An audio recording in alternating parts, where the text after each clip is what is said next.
Hey y'all, Gold Roads Reloader here, Canyon City, Colorado. We're going to do some 12 gauge shotgun shells. We're going to use some promo powder. I got that for 94 bucks on auction. Can you believe that? That's better. See that? Okay. And I'm going to use the recipe I got out of the Lyman Shot Shell book. I believe this is the 6th edition. So we're going to use those. We're going to use Winchester 209 primers right there.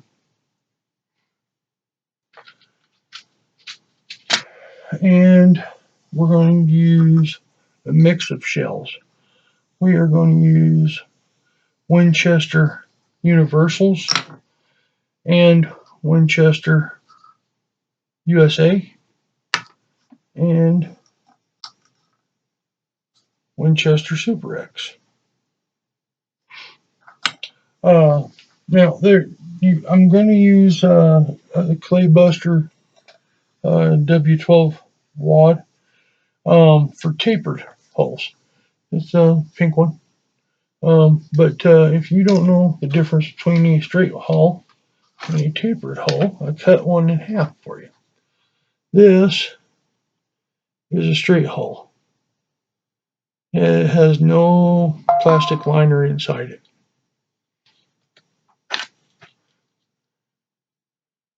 This here is a tapered hull. You see that little plastic liner in there? That liner makes this seat nice and tight in there. And that tapered wad is meant for that. If you put a tapered wad in a straight hull, yeah, it might work, but you can hear it. And you can see it wiggling back and forth just a little bit. But that's enough for powder to leach up the side. And it could give you a weak load, or it could give you a squib load, or underpowered. It's just not right. So they make the wads for tapered, and they make them for straight. They also make them for 7/8 ounce, 1/8, or 1 ounce, 1 1/8, 1 1/2, 1 3/4, what have you. And you need to make sure that you check your load books and you've got the right hulls and the right primers and the right wads so that you can make a safe load. Okay, we're going to use that promo powder. I've got my 148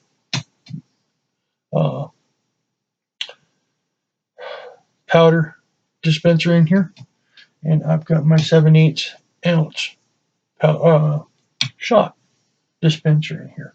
We're going to do, instead of bird shot or whatever, we're going to get cheap on you. I don't know if you can see these or not.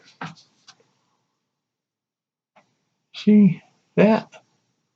That is a 177 copper BB. Or it's a steel BB anyway, with copper jacketing. And they make really good loads. And you can get a bottle of them for around 11 bucks. And it's a good sized bottle. It's a good sized bottle like this. And they make great loads. They fly well, they shoot well, and they're not lead. They're probably better for the environment after all. And we're going to get going here, and you just put your hull in here, and you're going to use your sizing ring, the Lee Lodo sizing ring, 12 gauge sizing ring. Slip it on there. I like to guide it in a little bit. Oh yeah, I forgot to show you guys this. This is kind of neat. I got tired of catching primers and trying to knock them out of this little door. So I got creative and I drilled a hole through my bench. Then I glued part of a shotgun hole that I cut down to fit underneath here. And then I put a couple of screws through the lid of this jar and screwed them to the bottom of my bench so that when I knock my primers out, they drop in this jar and they're not all over the floor. Anyway, so we're going to size these up a little bit. And then we're going to put the 209 primer in there. Like that. Put that ring to the side. Now we're going to put it in the next stage here, which is the powder. Give it a little tap. Make sure that powder is down in there. Another little tap, just because. Then you put your wad in. Make sure it's seated. Come about halfway, 3/4 of the way, and knock your shot over. Right here. You see that? Sitting in there just at the bottom of that, or just at the top of that wad. And you've seen Lee Lodahl videos before, and if you haven't,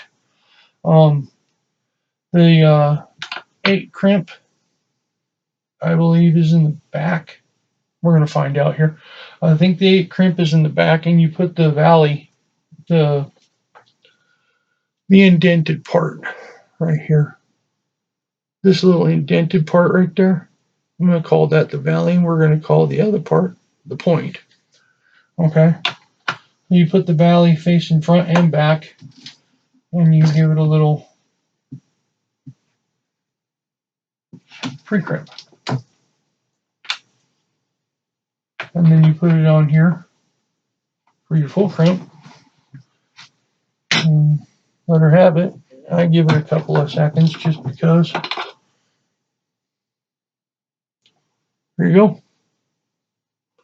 You got a 2 3/4 inch shot shell, resized, primed, and get those copper BBs in there instead of lead shot. They go fairly well and they go simple. This, you can make it as difficult for yourself as you want to, or you can make it just as easy as you want to. It's really simple, and you just take your time and go along and do it the same way every time. Then you will not run into any problems. Just go slow. And if you're getting distracted and things are going bad, you just can't seem to get the hang of it that night, quit.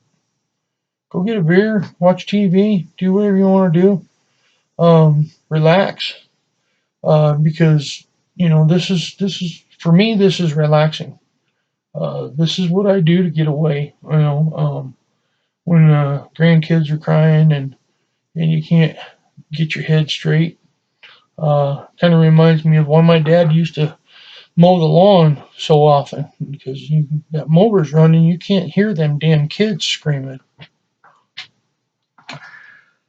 Put that wad in there like that. Make sure it's in there. Give it a little tap. Make sure that stuff's in there. I told you wrong the first time. We're going to put that 8 point in the front, and we're going to do the valley front and back, just like we did before. And then I like to put them in there front and back again in the final crimp, just because I just, it's the way I do it. I guess we could try one and turn it the other way and see if it messes up the crimp.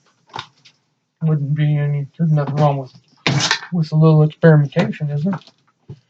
So we'll put a little primer in there. And this to the next station.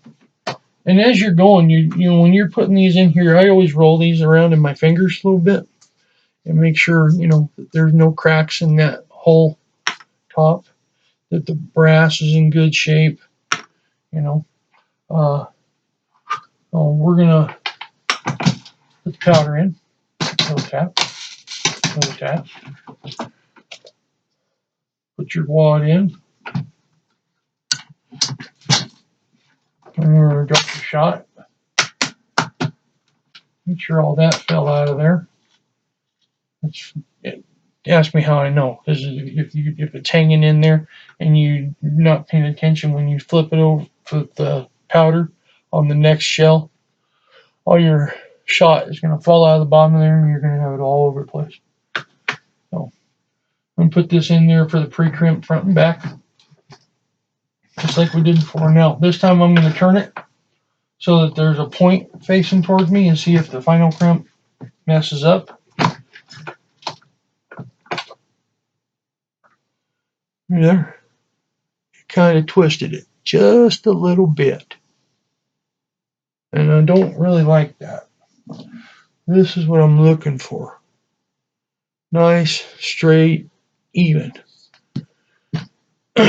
This one here, you can see it twisted it just a little bit. So when you put them from the pre-crimp into the final crimp, put them in there facing the same direction as you did for your pre-crimp, and you'll end up with a nicer looking crimp.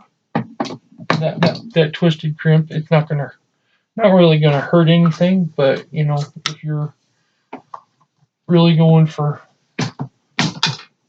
you know, to make something that you're proud of, you can take out and shoot, maybe have your buddies shoot with you, everything, and you have nice looking stuff you produced, then you know it's a little pat on the back, you know, little hey, good job, you know, and then that way you can just take a little pride in what you're doing, you know. I tell my kids all the time, take a little pride in what you're doing. I don't care if what you're doing. I don't care if you're oiling a motorcycle chain or putting together a shotgun shell. Take your time. Do it the same way every time. And you end up with a nice product that you can be proud of. You can take it out and go shooting and let your buddies see what you did. Brag a little bit, you know. Anyway, we're just going along here and kind of show you. I'm gonna be quiet on one and just show you how long it takes to actually produce one if you're getting the swing of things here.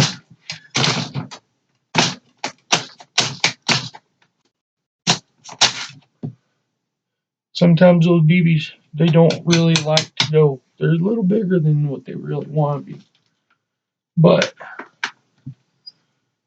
they work really well. They work really well.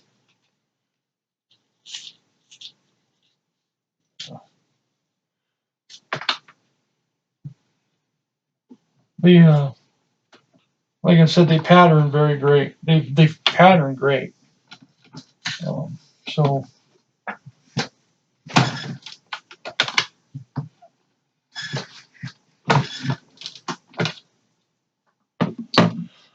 Okay, so I'm not gonna jibber jabber. I'm just gonna go make one.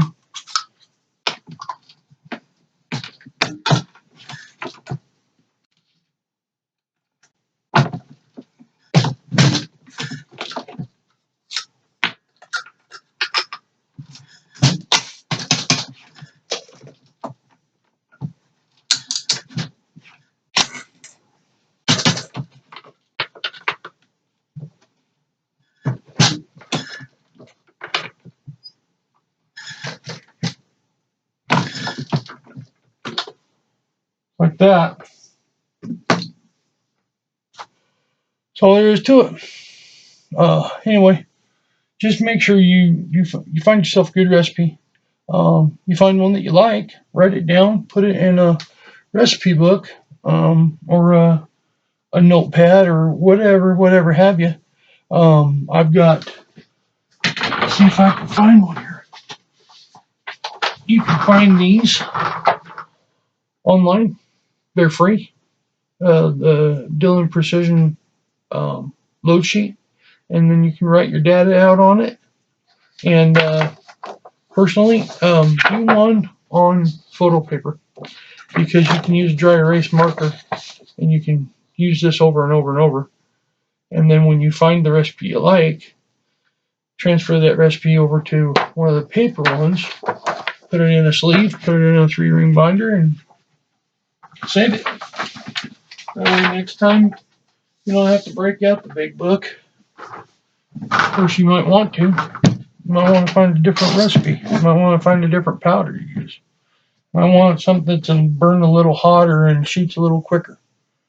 But for what it's worth, thanks for joining me. And be good to one another out there. Be safe. Take care. And please, if you're enjoying the content and you're enjoying the show, hit that like and subscribe, and trying to prove something to myself. Trying to prove I could do something other than drive a truck. All right, now, be careful. Take care.